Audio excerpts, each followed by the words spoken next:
वन्देऽहं श्रीगुरो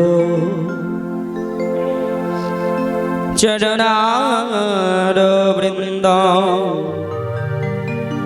वन्दे गुरु श्री चरणारविन्दं वन्देऽहं श्रीगुरो श्रीवत्सपादकमलं श्रीगुरुना वैष्णवांश श्रीरूपं शक्रगणसहगण ललिता विशाखान्वितांश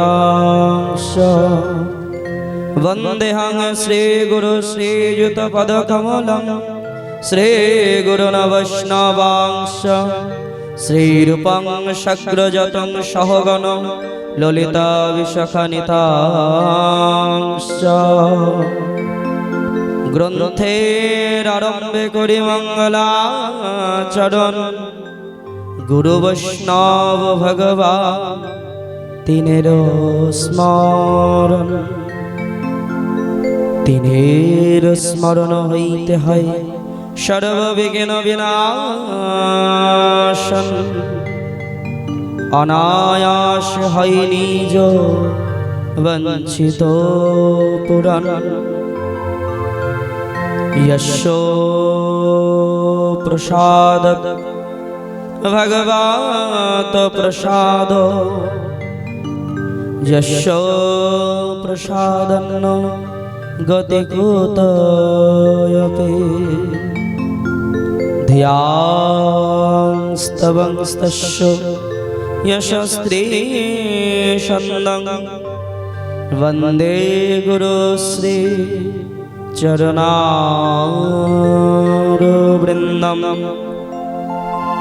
गुरुवे गौरचन्द्राय राधिकायै तदालये कृष्णाय कृष्णभक्ताय तद्भक्ताय नमो नमः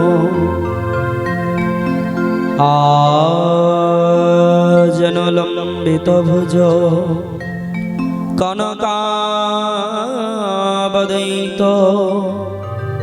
संकीर्तनैको पितरो कमलायताक्षो विश्वम्भरद्विजवार युगधर्मपालो वन्दे जगत प्रियकरो करुणाय अवतारो नीलाचल निवासाय नित्याय परमात्मने बलभद्र सुभद्राभ्यां जगन्नाथाय ते नमः तमेव माता च पिता तमेव बन्धुश्च सखा तमेव विद्यां द्रविणां तमेव सर्वमम देवदेव जेई नाम সেই কৃষ্ণ ভজন নিষ্ঠা করি নামের সহিত আছেন আপনি শ্রী হরি মুখং করতি বাচলম বঙ্গং লঙ্ঘয়তে গিরিম यदि कृपातमहं वन्दे परमानंद माधव तप्त कंचन गौरांगी राधे वृंदावनेश्वरी वृषभानुसुतं देवी प्रणमामि हरि प्रिये हा कृष्ण करुणा सिंधु दीनबन्धु जगदपते गोपेश गोपिका कान्त राधाकान्त नमोस्तुते। वृन्दावै तुलसी दिव्या वै प्रिया वै केशवस्म च कृष्ण भक्ति प्रदे देवी सत्वै नमो नमः। श्रीरूप सनातन भट्ट रघुनाथ श्रीजीवे गोपाल भट्ट दास रघुनाथ एछाय गोसाईर करी चरण वंदन जहा हईते विघ्न नाश अभीष्ट पुराण वाञ्छा कल्पतरुवत्स कृपा सिन्धु भैवच पतितानां पावनेभ्यो वैष्णवेभ्यो नमो नमः। हरे कृष्ण कृष्ण कृष्ण हरे हरे हरे राम राम राम हरे हरे। हरे कृष्ण कृष्ण कृष्ण हरे हरे हरे राम राम राम हरे हरे। बोलिए प्रेम से राधा रानी की, निताई गौर भगवान की, समवेत गौर भक्त वृंद की जय जय श्री राधे।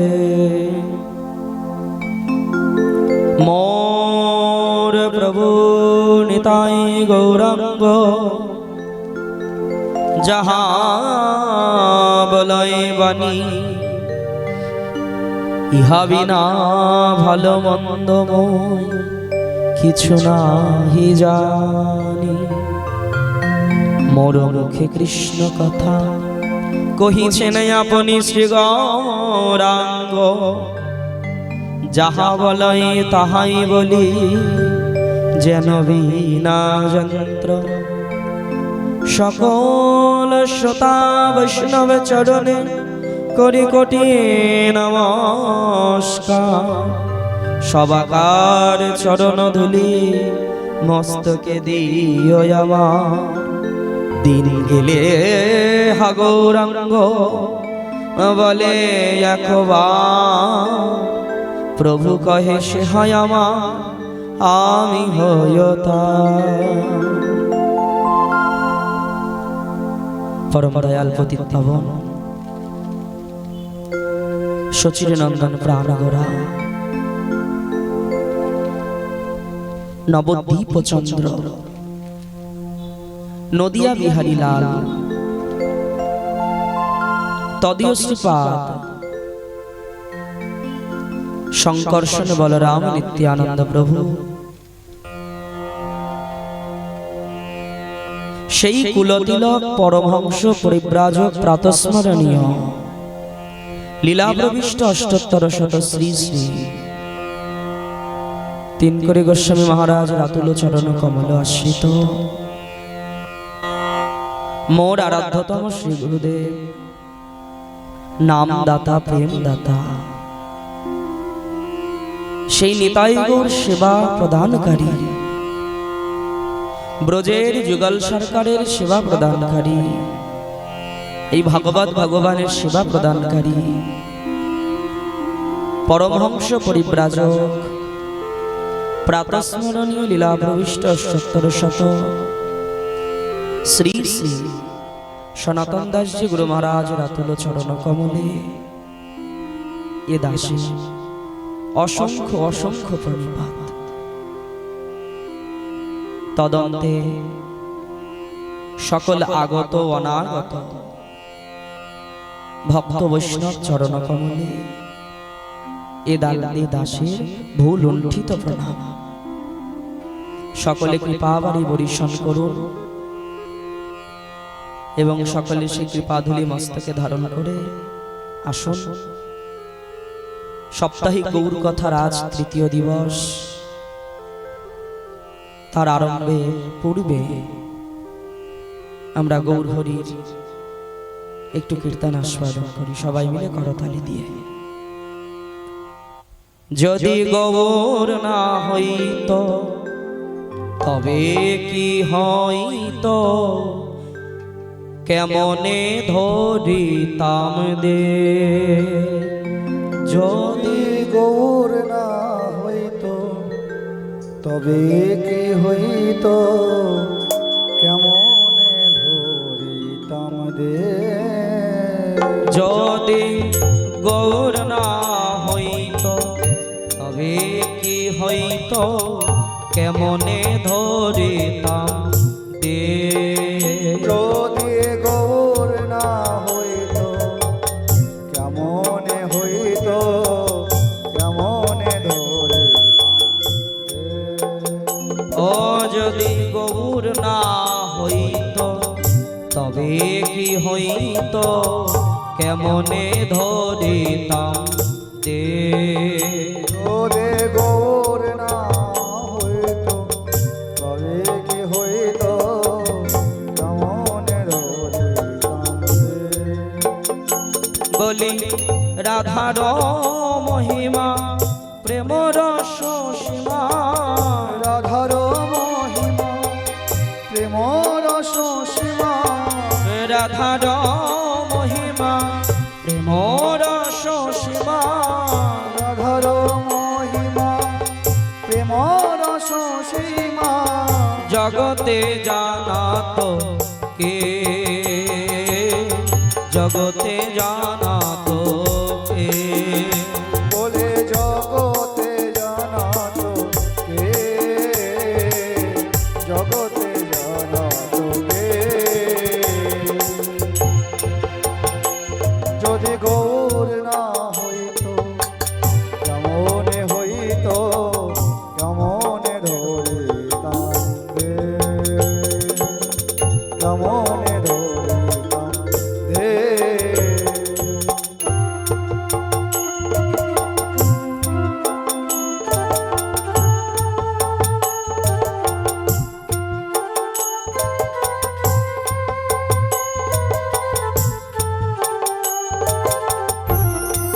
बोले गौर सुंदर भगवान की, पिताई चांद की जय हो।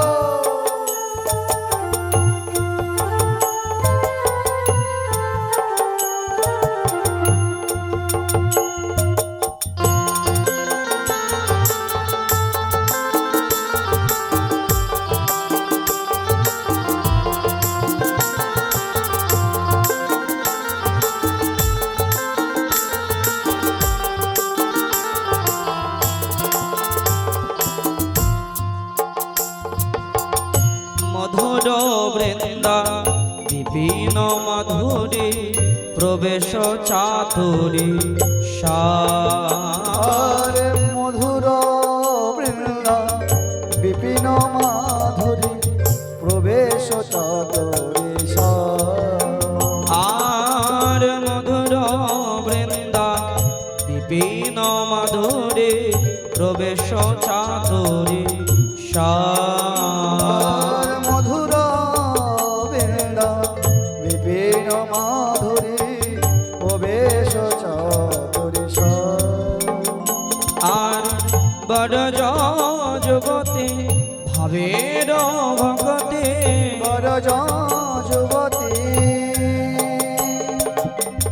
ভবের ভগতি, বড় যুবতী ভাবের ভগতে, শক্তি হইত কা, শক্তি হইত কা। আরে বরজ যুবতী ভবের ভগতি, শক্তি হইত কার, শক্তি হইত কার।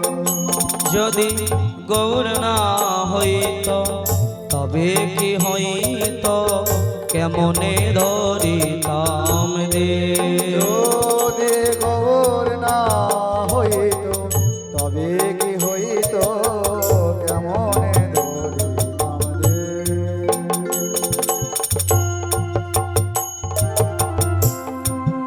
শ্রী রাধে হরি বল।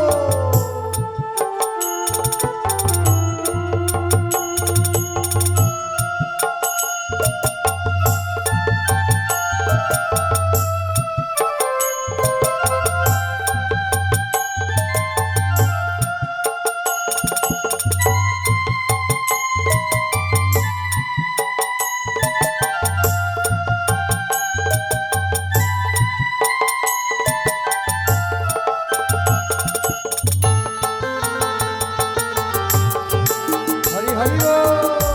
শ্রী রাধে সবাই তালে তালে করতালি দিয়ে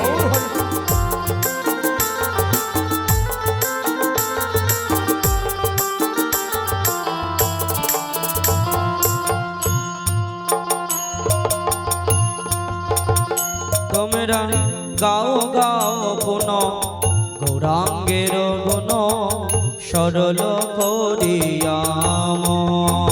তোমরা গাও গাও পুন গৌরাঙ্গের গুণ সরল করিয়া তোমরা গাও গাও পুন গৌরাঙ্গের গুণ সরল করিয়া তোমরা গাও গাও পুন গৌরাঙ্গের গুণ সরল করিয়া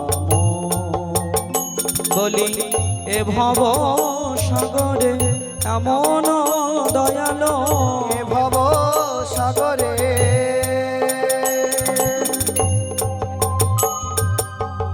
এমন দয়ালো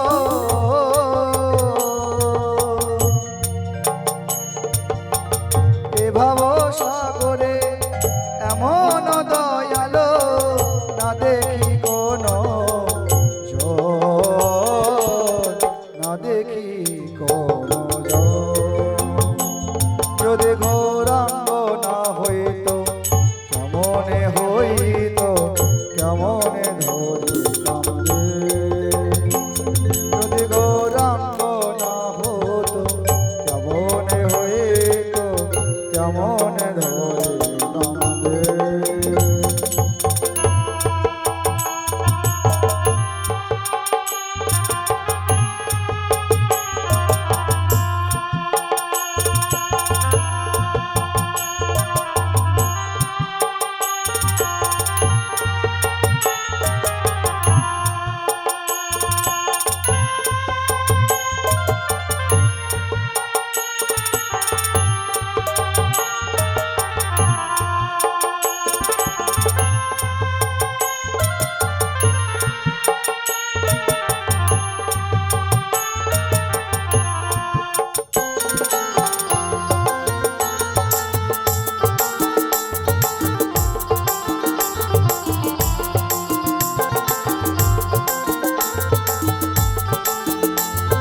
জয় গৌর হরি বল।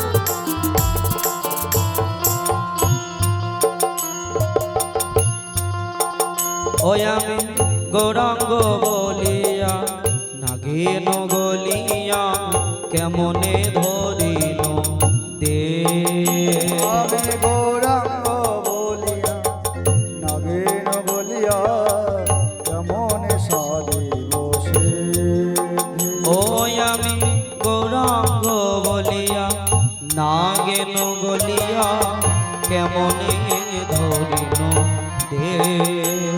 আমি গৌরাঙ্গ বলিয়া নগেন গলিয়া কেমন সারিব রে। বলি বাসরহিয়া পাষাণ দিয়া বাসুদেব হিয়া পাষাণ দিয়া বাসুদেব হিয়া পাষাণ দিয়া বাসুদেব হিয়া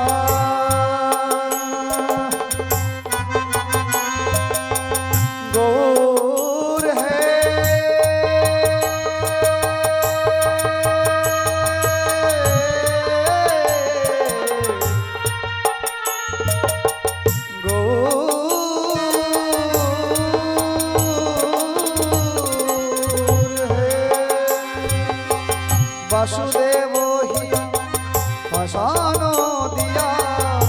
কেমনে গড়িয়াছে,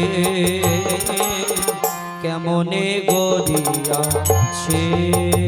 ওরে বাসুদেব হিয়া পাশান দিয়া কেমন গড়েছে। যদি গৌরাঙ্গ না হতো কেমনে হইতো, কেমনে গড়িতাম রে। যদি গৌরাঙ্গ না হইতো কেমনে হইতো, কেমনে গড়িতাম রে। ও যদি গৌরাঙ্গ না হইতো তবে কি হইতো, কেমনে ধরিতাম দে। ও যদি গৌরাঙ্গ না হতো কেমনে হইতো, কেমনে গড়িতাম রে। ও যদি গৌরাঙ্গ না হইতো তবে কি হইতো, কেমনে ধরিতাম দে। আমি কেমনে ধরিতাম রে, আমি কেমনে ধরিতাম রে, আমি কেমনে ধরিতাম রে। जय जय निताई गौर प्रेमानंदे हरे हरे जय जय निताई गौर सीतानाथ प्रेमानंदे हरे हरे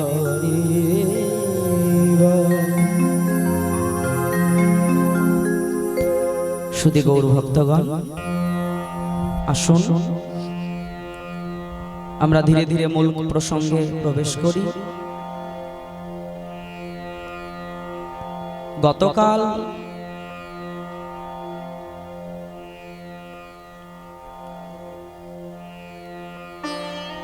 গতকাল আমরা শচীরঙ্গন অঙ্গনে সেই দিব্য আনন্দ দর্শন করেছি। সেই শচীসুত গৌরহরির দিব্য আবির্ভাব লীলা আমরা দর্শন করেছি। কলিহত জীবের দশা দেখে অদ্বৈত প্রভু কত কষ্ট করে সাধনা করে তপস্যা করে আমাদের মতো জীবের জন্য, আমাদের মতো জীবের জন্য গৌরহরিকে ধরাধামে প্রকট করেছেন।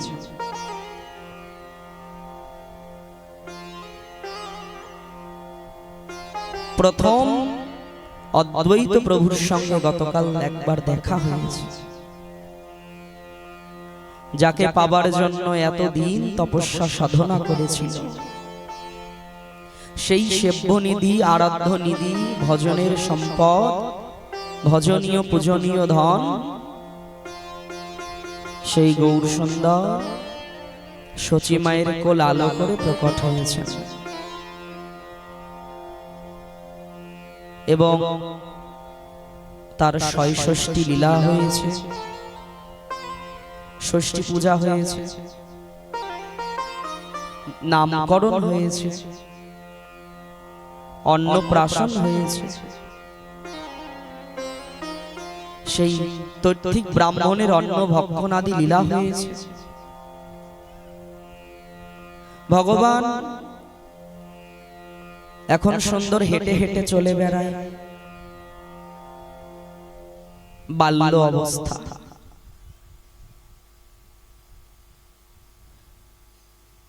বাল্য অবস্থা তো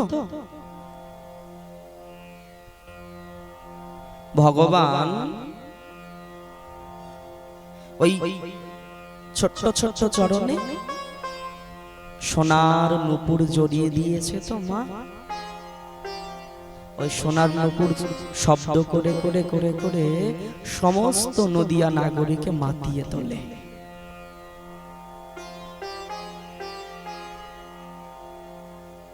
সমস্ত নদিয়াবাসীকে মোহিত করে তোলে। সেই ভগবানের দিব্য মূরতি, দিব্য সেই লীলা দর্শন করে।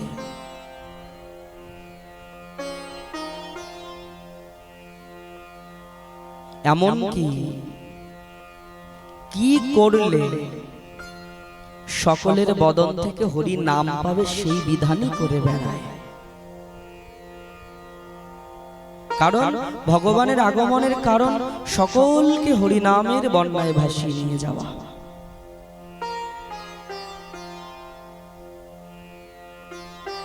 ভগবান গতদিন আমরা শুনেছি না, এমন ক্রন্দন জুড়ে বসলেন, ক্রন্দন আর থামছে না। সমস্ত নদিয়া নাগরিকগণ এসে এটা দেয় ওটা দেয়, এটা একটু খাবার দ্রব্য দেয়, একটু খেলনা দেয়, একটু করতালি দেয়, হাসানোর চেষ্টা করে, কিন্তু নিমাই তো হাসেই না, অনবরত কেঁদেই চলছে। বরং আরো যখন তাকে হাসানোর চেষ্টা করা হয়, সে তখন আরো জোরে জোরে ক্রন্দন করে, যেন সে বলতে চায় তোমাদের এই হাসানোর প্রচেষ্টাগুলো বৃথা, এগুলো করো না।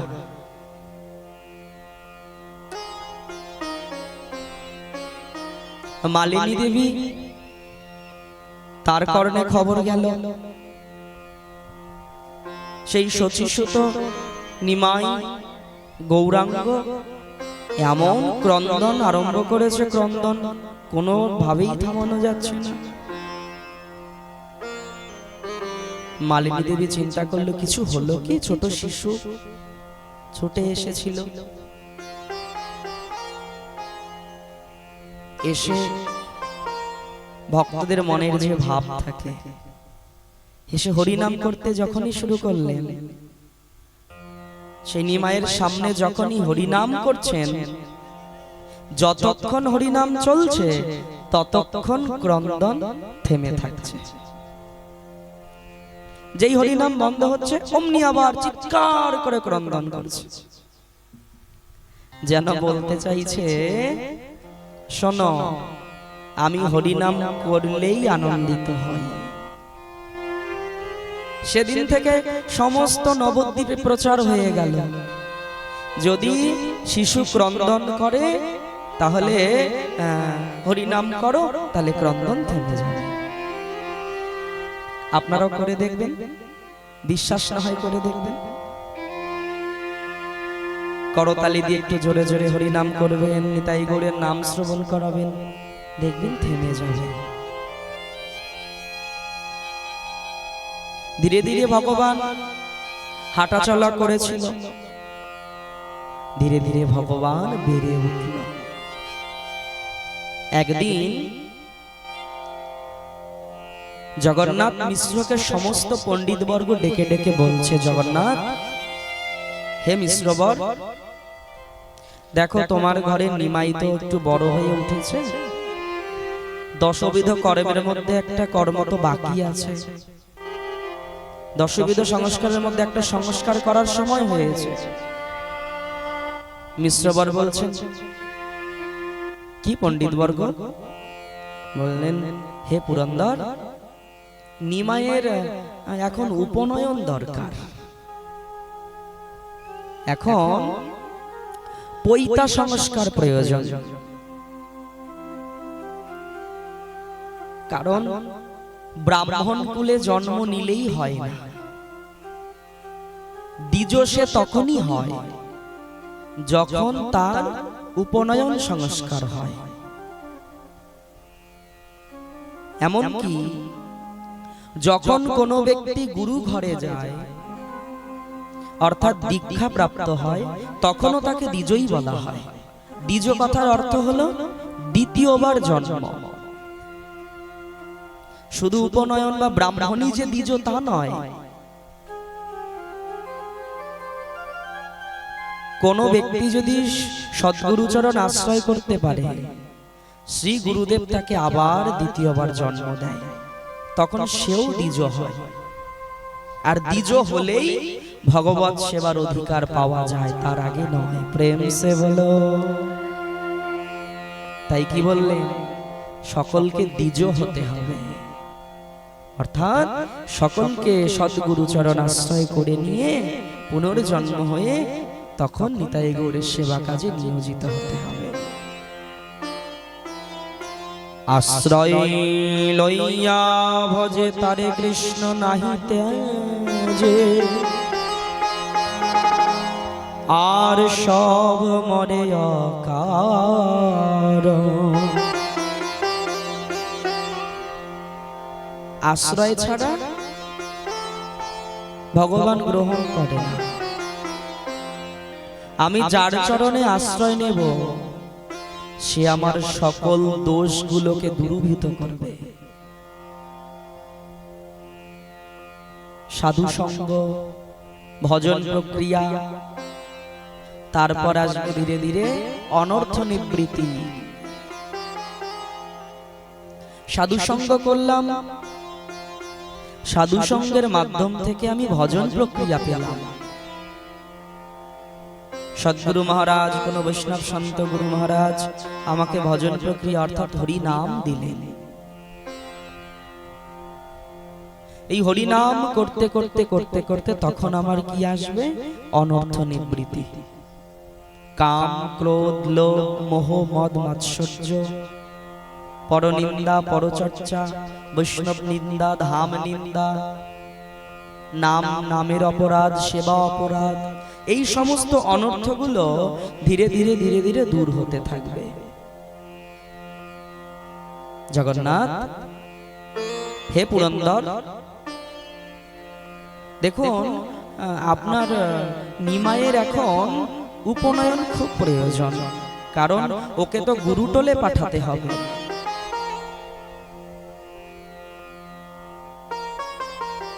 তা জগন্নাথ মিশ্র গৃহে ফিরে এলেন। গৃহে এসে সচিমার সঙ্গে একটু আলোচনা করছে। সচি দেবী, কি স্বামী, দেখো আজ সমস্ত পণ্ডিত বর্গগণ আমাকে বললেন যে নিমাইয়ের এখন উপনয়ন সংস্কারটা খুব প্রয়োজন। তো বেশ তো স্বামী, পণ্ডিত বর্গ বলেছেন, বিধান দিয়েছেন, আপনি এক কাজ করুন, সমস্ত ব্রাহ্মণ, পণ্ডিত, বৈষ্ণব, ভক্ত সকলকে নিয়ে আসুন, একদিন নিমাইয়ের উপনয়ন সংস্কার হয়েই যাক। বার্তা পৌঁছে গেল বেলপুকুরে। জগন্নাথ মিশ্র একদিন ছুটতে ছুটতে শ্বশুর মশাইয়ের সঙ্গে দেখা করলেন, কারণ শ্বশুর মশাইয়ের আজ্ঞা ছাড়া বা শ্বশুর মশাই যে বিধান দেয়, তিথি ক্ষণ বিচার করে দেয়, তা নিয়েই জগন্নাথ মিশ্র সবসময় শুভ কর্ম করে থাকেন। নীলাম্বর চক্রবর্তী পাদ বললেন, জগন্নাথ মিশ্র ভালো, আমিও ঠিক তোমায় এই কথাই বলতে চেয়েছিলাম যে নিমাইয়ের এখন উপনয়ন সংস্কারটা প্রয়োজন।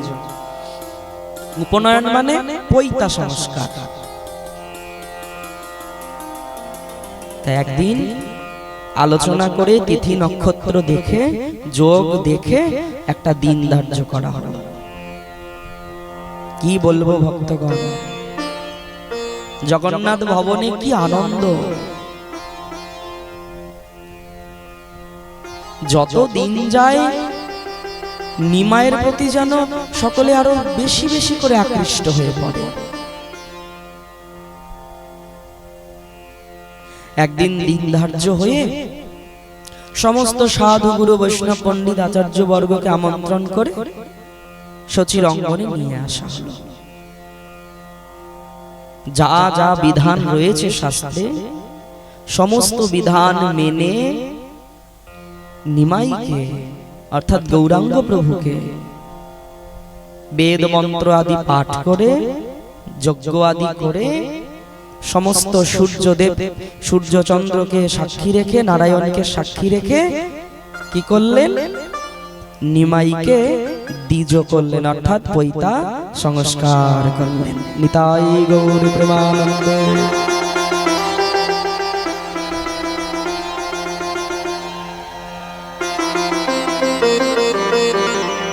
কি বলবো ভক্তগণ, যেমন কোন মায়েরা যখন সাজে অর্থাৎ শৃঙ্গার করে, ধরুন সুন্দর একটা পোশাক শাড়ি পরলো, কেশটা সুন্দর করে সাজালো, বাঁধলো, তাতে যদি ফুল দিল, কঙ্কন পরলো, কজ্জল নিল, তো এক একটা অলংকার যখন শরীরে আসে একটু একটু করে শোভা বেড়ে যায়। শাড়ি পরলো, শোভাটা একটু বেড়ে গেল। যেই কেশটা সুন্দর করে কবরী করলো, অর্থাৎ বেনুনি, কবরী কথার অর্থ বেনুনি করলো, শোভা বেড়ে গেল। একটু লালিমা যেই না নিল, আবার সৌন্দর্য আরেকটু বেড়ে গেল। তদ্রূপ আমাদের গৌরাঙ্গ প্রভুর কি হয়েছে জানো, একটা একটা অলংকার যেন শরীরের মধ্যে আসছে, শোভা বাড়ছে। এতদিন উপনয়ন হয়নি, সেই জনয়ু অর্থাৎ পৈতাটা ছিল না। এখন পৈতাটা যখনই তার স্কন্ধে দেওয়া হয়েছে না, গৌর সুন্দরের রূপ লাবণ্য যেন আরো শত শত গুণ বেড়ে গেল। অপূর্ব শোভা। আরে কি বলবো, শুধু রমণীগণ নয়, গৌরহরির সেই রূপ দেখে কত কত পুরুষ মোহিত হয়েছে জানো। ভগবান তো কেবলমাত্র একমাত্র পুরুষ, গৌরহরির রূপ দেখে জানো শুধু রমণীগণ মোহিত হয়নি, কত কত পুরুষ মোহিত হয়েছে। কেন বলেন, তিনি তো মদন মোহন, সমগ্র জগৎকে যিনি মোহিত করে। উপনয়ন হয়ে গেল,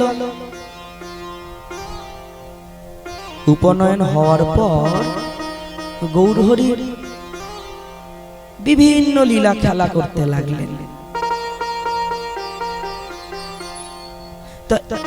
চলতে চলতে চলতে চলতে সময় ঘনিয়ে এলো চূড়াকরণের। চূড়াকরণ মানে এই মস্তকের উপর যে বৈষ্ণবগণ শিখা রাখে, এই দশবিধ সংস্কারে এটাও একটা সংস্কার। এই চূড়াকরণের সময় ঘনিয়ে এলো। সুন্দর মস্তকের উপরে চূড়া রেখে দেওয়া হলো,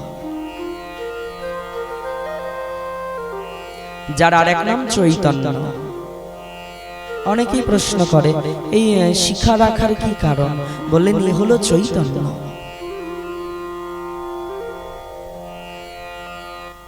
যাদের মস্তকে শিখা থাকবে তাদের জ্ঞান বুদ্ধি অন্যান্য ব্যক্তির থেকে অনেক উচ্চতর হবে, অনেক উচ্চতর হবে। একজন যেরূপ চিন্তা করতে পারবে তার থেকে কিছুটা ওপরে গিয়ে চিন্তা করতে পারবে। চৈতন্যের এমন গুণ।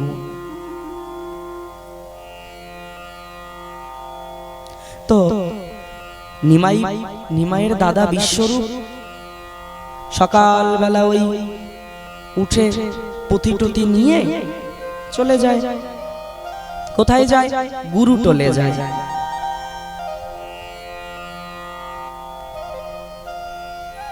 ওই দৃশ্য নিমাই দেখেছে।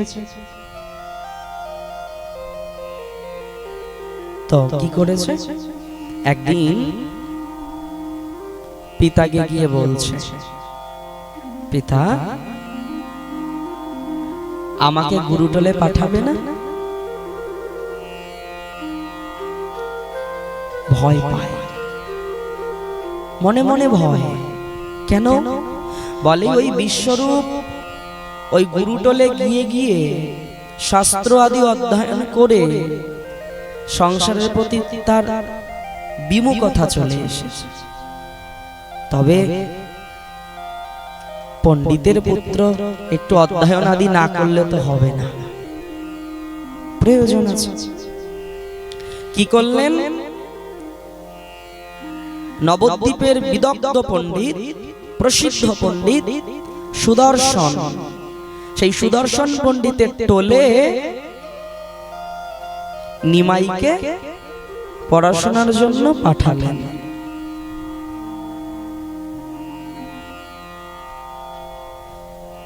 সুদর্শন পণ্ডিতের কাছে নিয়ে গিয়ে জগন্নাথ মিশ্র বললেন, হে পণ্ডিত বর্গ, আপনার এই চরণে আমার এই কনিষ্ঠ পুত্র নিমাইকে আমি সমর্পণ করলাম। আপনি একে সুশিক্ষা প্রদান করুন, দর্শন আদি শাস্ত্র ইত্যাদি আপনি একে পড়াশোনা করান। এখানে প্রশ্ন হতে পারে, নিমাইয়ের পিতা হলেন মিশ্র পুরন্দর, এই উপাধি আর কেউ পায়নি নবদ্বীপে। এমন পণ্ডিত ছিলেন জগন্নাথ মিশ্র, তাকে পুরন্দর উপাধি দেওয়া হয়েছিল।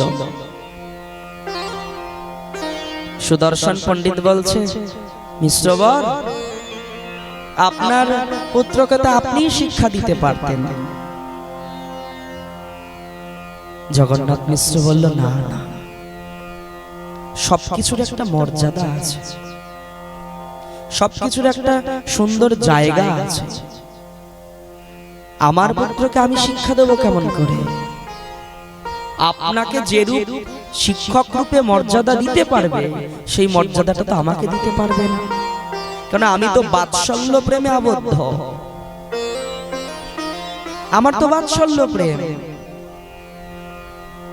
অনেকেই বলে থাকেন সমাজে, ভক্তগণ, মাতা পিতাই হলেন পরম গুরুদেব, আলাদা করে আবার এক দীক্ষা নেওয়ার কি প্রয়োজন? তাই না? মা বাবাকে গুরু রূপে বরণ করে নিতে পারলেই তো হয়। আচ্ছা বলুন তো মায়েরা, ভক্তগণ, কজন সন্তান আছে যে নিজের মা বাবাকে গুরুদেব রূপে গ্রহণ করে, সেই মর্যাদা দেয়, দিতে পারে? পারে না। সেখানে সমাজকে কথা বলতে হয় যে প্রাথমিক বিদ্যালয় যখন জীবনে শেষ হয়ে যায়, তখন উচ্চ বিদ্যালয় প্রয়োজন হয়।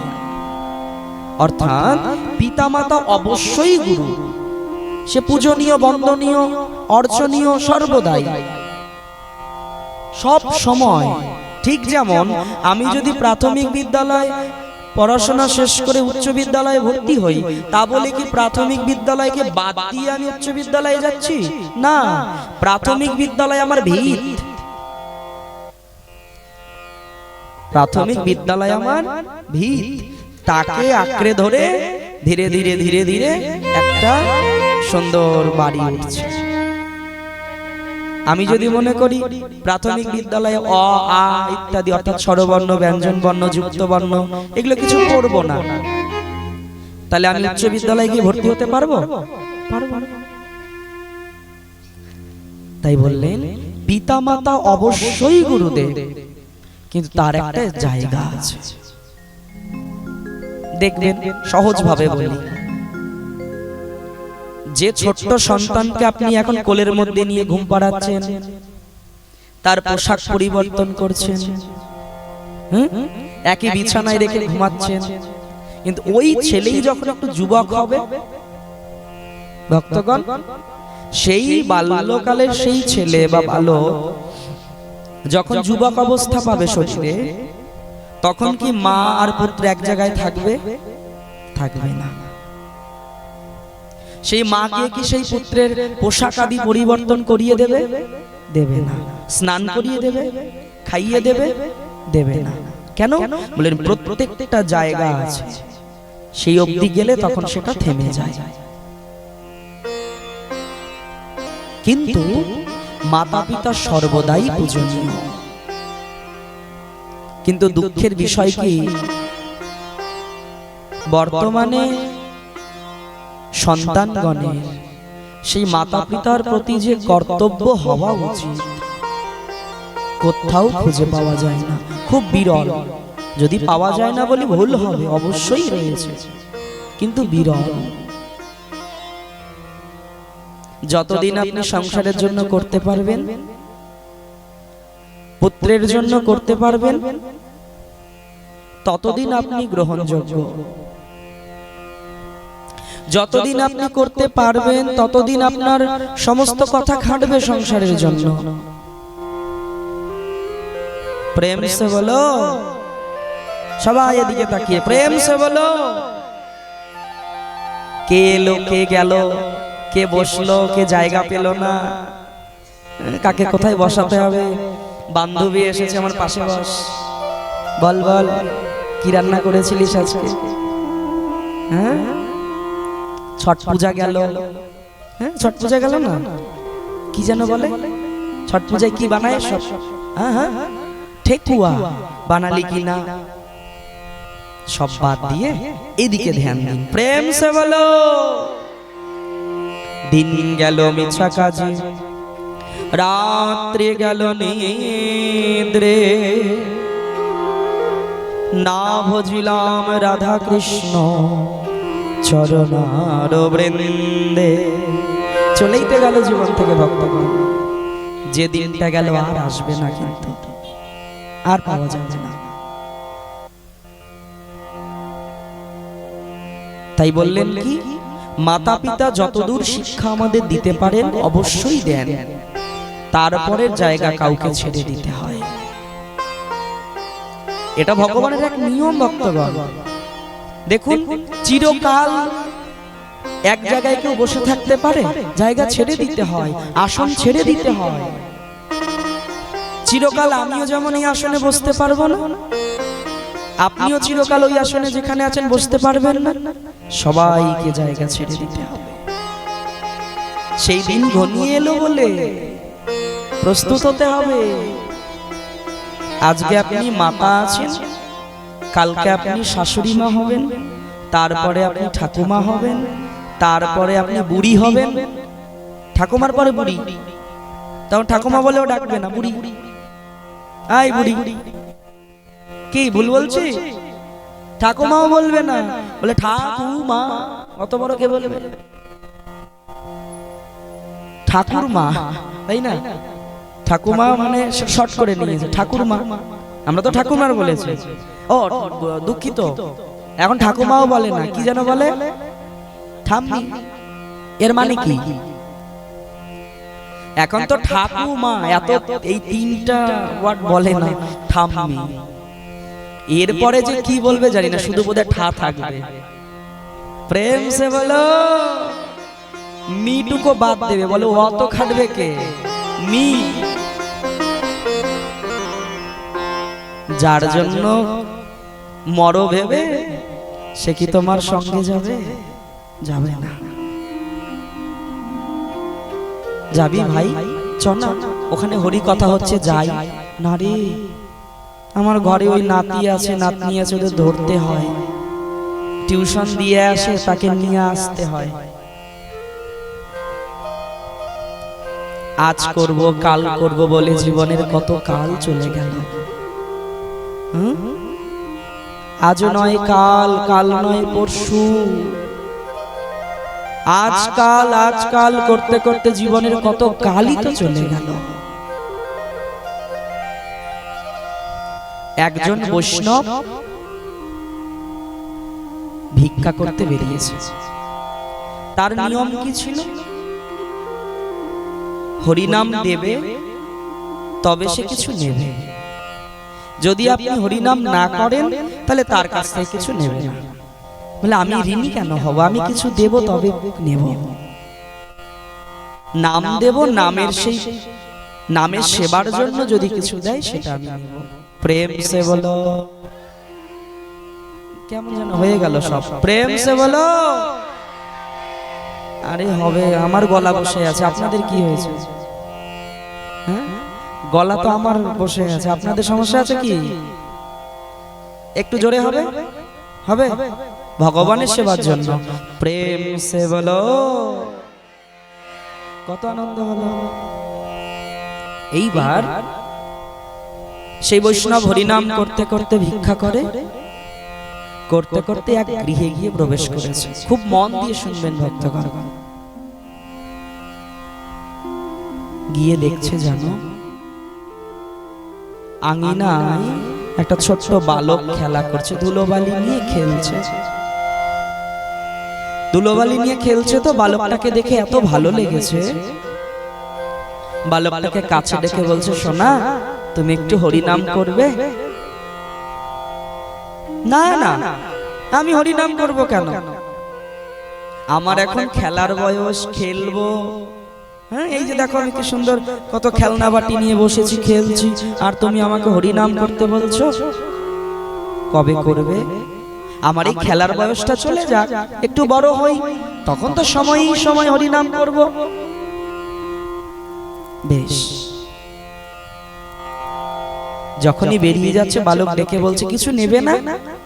না সোনা, যেদিন তুমি হরিনাম করবে আমি সেই দিনই তোমার হাত থেকে কিছু নেব।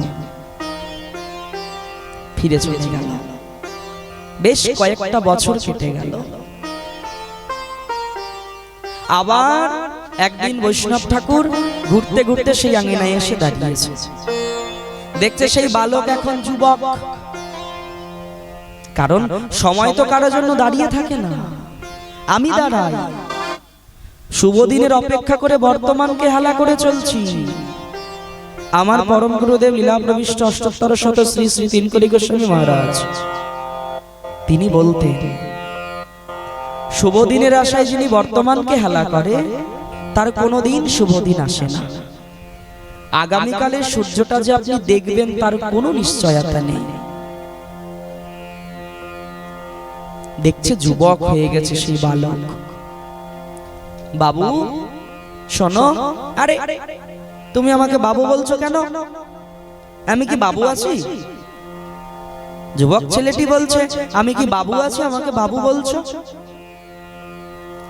আমার কাছে তুমি বাবুই আছো। আমাকে চিনতে পারছো? বলে চেনা চেনা লাগে। বলে ওই যে তোমাকে একদিন বলেছিলাম হরিনাম করতে, তুমি করো নাই, আমি সেই। আজকে হরিনাম করবে সোনা? না না, আমার এখন যুবক অবস্থা, পড়াশোনা করছি, বন্ধু বান্ধব নিয়ে ঘুরছি ফিরছি, আনন্দ করছি, বিয়ে থা করব, সংসার হবে, এগুলো আগে হোক, তারপর তো কত সময়, তখন হরিনাম করব। বৈষ্ণব ঠাকুর ফিরে চলে গেল। জানো, বহু বছর পর আবার ফিরে এলো। এসে দেখছে সেই যুবকের বিবাহ হয়েছে, ঘরে দুটো সন্তান হয়েছে। বাবু তোমার তো বিয়েও হয়েছে, সন্তানও হয়েছে, দেখছি আজকে একটু হরিনাম করো না, করো, তোমার মঙ্গল হবে, জানো, হরিনাম করো। না না, এখন আমার কত দায়িত্ব জানো, স্ত্রীর দায়িত্ব, পুত্র কন্যার দায়িত্ব, সংসার চালানোর দায়িত্ব, আমি কি করে হরিনাম করব? আমি এই পুত্র আদি এদেরকে সবাইকে একটু ব্যবস্থা করে দিয়ে নেই, তারপর সময়ই সময়। আজকেও করবে না? আমাকে আজকেও ঘুরিয়ে দেবে? ফিরে চলে গেল। কাজ করুন, সমস্ত ব্রাহ্মণ পণ্ডিত বৈষ্ণব ভক্ত সকলকে নিয়ে আসুন, একদিন নিমাইয়ের উপনয়ন সংস্কার হয়েই যাক। বার্তা পৌঁছে গেল বেলপুকুরে। জগন্নাথ মিশ্র একদিন ছুটতে ছুটতে শ্বশুর মশাইয়ের সঙ্গে দেখা করলেন। কারণ শ্বশুর মশাইয়ের আজ্ঞা ছাড়া বা শ্বশুর মশাই যে বিধান দেয়, তিথি ক্ষণ বিচার করে দেয়, তা নিয়েই জগন্নাথ মিশ্র সবসময় শুভকর্ম করে থাকেন। নীলাম্বর চক্রবর্তীপাদ বললেন, জগন্নাথ মিশ্র ভালো, আমিও ঠিক তোমায় এই কথাই বলতে চেয়েছিলাম যে নিমাইয়ের এখন উপনয়ন সংস্কারটা প্রয়োজন। উপনয়ন মানে পৈতা সংস্কার। তাই একদিন আলোচনা করে তিথি নক্ষত্র দেখে যোগ দেখে একটা দিন ধার্য করা হলো। কি বলবো ভক্তগণ, জগন্নাথ ভবনে কি আনন্দ। কাজ করুন, সমস্ত ব্রাহ্মণ পণ্ডিত বৈষ্ণব ভক্ত সকলকে নিয়ে আসুন, একদিন নিমাইয়ের উপনয়ন সংস্কার হয়েই যাক। বার্তা পৌঁছে গেল বেলপুকুরে। জগন্নাথ মিশ্র একদিন ছুটতে ছুটতে শ্বশুর মশাইয়ের সঙ্গে দেখা করলেন। কারণ শ্বশুর মশাইয়ের আজ্ঞা ছাড়া বা শ্বশুর মশাই যে বিধান দেয়, তিথি ক্ষণ বিচার করে দেয়, তা নিয়েই জগন্নাথ মিশ্র সবসময় শুভকর্ম করে থাকেন। নীলাম্বর চক্রবর্তী পাদ বললেন, জগন্নাথ মিশ্র ঘর থেকে বের করে সব বিছানাতেই মলমূত্র পরিত্যাগ করে, তো তাই ঘর থেকে বের করে ওই সিঁড়ির ওখানে রেখেছে, দুর্গন্ধ হয়ে যায়। সেই বৈষ্ণবের কণ্ঠধ্বনি সেই শয্যায় শুয়ে থাকা সেই ব্যক্তির কর্ণে প্রবেশ করেছে। বুঝতে পেরেছে সেই বৈষ্ণব আবার এসেছে। আজকে কি হয়েছে জানো? চোখের জল ছেড়ে দিয়েছে।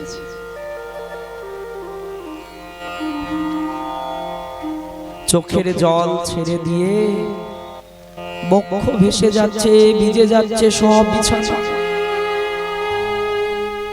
আর মনে মনে বলছে, হে বৈষ্ণব ঠাকুর, আমি যদি সেই দিন তোমার কথা শুনে হরিনামের আশ্রয় নিতাম, আমার এই দশা হতো না। আমি যাদের জন্য সারাটা জীবন শেষ করে দিলাম, তারা আমার কেউ পাশে নেই, আজ কেউ নেই। সংসার, নাতি পুতি, স্ত্রী পুত্র বান্ধব, এই করে করে জীবনটাকে শেষ করে দিলাম। কিন্তু কি দেখলাম জানো? শেষ বেলাতে সে জন্মে কেউ বান্ধব নয়, কাউকে পেলাম না পাশে। বৈষ্ণব ঠাকুর সেই জায়গায় গিয়ে দেখছে সে কাঁদছে, আর মুখে যেন কি বলতে চাইছে, কি যেন বলতে চাইছে, কিন্তু আজকে তো আর বলতে পারছে না। মুখে তো আর কথা স্ফুরণ হচ্ছে না, বাক বন্ধ হয়ে গেছে। বৈষ্ণব ঠাকুর মাথায় হাত বুলিয়ে বুলিয়ে বলছে, কি রে, দেখেছিস তো কতবার করে তোকে বোঝালাম হরিনাম কর, নামের আশ্রয় নেই, ভগবানের আশ্রয় নেই, ভগবানের আশ্রয় ছাড়া দ্বিতীয় কেউ নেই জগতে। তুমি কাকে আপন ভাবছো? কাউকে কি খুঁজে পেয়েছো এ পর্যন্ত আপন? এ পর্যন্ত কি সুজন কাউকে পেয়েছো বলো? কাউকে পাওয়া যায়। ব্যথা ছাড়া কিছু দেয়নি এ সংসার, যন্ত্রণা ছাড়া সংসার কি দেবে তোমার? কিচ্ছু দিতে পারবে না।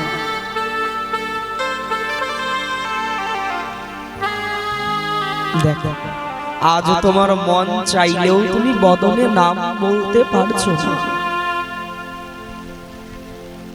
আজ সাধু সঙ্গ করছো না, আজ হরিনাম করছো না। আরে যেদিন জীবনের আর সময় থাকবে না, সেদিন চাইলেও তুমি হেঁটে সাধু সঙ্গে বসতে পারবে না, চাইলেও তুমি বদনে হরিনাম করতে পারবে না। বাক রুদ্ধ হয়ে যাবে, হৃদয় ফাটবে, অথচ মুখে হরিনাম হবে না। নিতাই গৌর।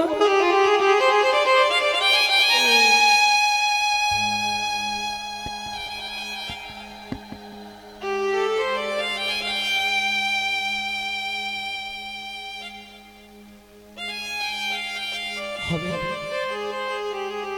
সময় চলে যায় স্রোতের মতো। সময় থাকতে থাকতে সময়কে কাজে লাগানো উচিত। তাই বললেন গুরু ঘরে যেতে হবে। গুরু ঘরে গিয়ে গুরুদেবের আদেশ অনুসারে ভগবানের নাম, রূপ, লীলা, ধাম ইত্যাদির সেবা করতে হবে। তবে কি হবে? এই মনুষ্য জন্ম সার্থক হবে।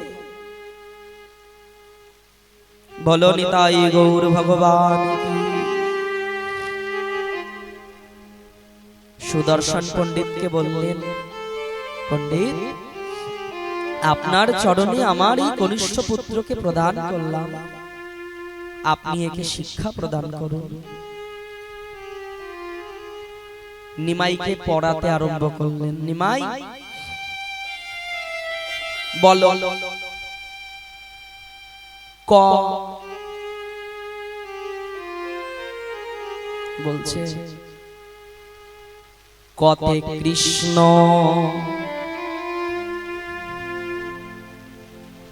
ক্ষতে ক্ষীরোৎসাই গতে গোবিন্দ। সম্পূর্ণ স্বরবর্ণ ব্যঞ্জন বর্ণ দিয়ে এমন একটা নামমালা তৈরি করে ফেললো নিমাই। তা সুদর্শন পণ্ডিত কাছে গিয়ে দেখে বলছে, দেখি নিমাই কি লিখেছ? দেখছে কতে কৃষ্ণ ক্ষতে ক্ষীরোৎসাই গতে গোবিন্দ। এইভাবে সমস্ত ভগবানের নাম লিখেছে। নিমাই, তুমি এসব কি করে জানলে? আমি তো জানি না গুরুদেব, আমার মনেই যেন কেমন ভাবে জেগে উঠল। আমার মনেই জেগে উঠল, ক দিয়ে আন কেন বলবো, ক দিয়ে কৃষ্ণ বলবো, খ দিয়ে ক্ষীরোৎসাই, গ দিয়ে গোবিন্দ। এখন আমাদের কি পড়ানো হয়? কয় কাকাতুয়ার মাথায় ঝুঁটি, ক্ষয় খ্যাকশিয়ালটি, কি সব খরগোশটি পালায় ছুটি। কিন্তু নিমাই পণ্ডিত তা পড়েনি, কতে কৃষ্ণ জেনেছে।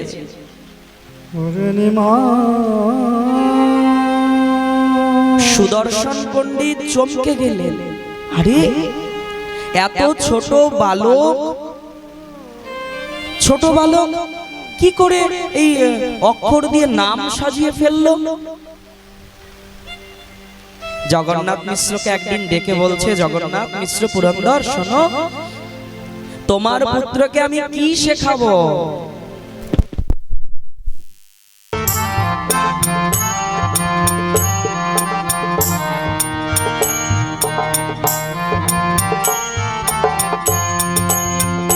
হরে কৃষ্ণ কৃষ্ণ কৃষ্ণ কৃষ্ণ হরে হরে, হরে রাম রাম রাম রাম হরে হরে। করো বাহু তুলে দুলে দুলে, কৃষ্ণ হরে কৃষ্ণ দুলে দুলে সবাই মিলে, কৃষ্ণ কৃষ্ণ হরে হরে, হরে রাম রাম রাম হরে হরে কৃষ্ণ কৃষ্ণ কৃষ্ণ কৃষ্ণ হরে হরে, হরে রাম রাম রাম রাম হরে হরে, হরে কৃষ্ণ কৃষ্ণ কৃষ্ণ কৃষ্ণ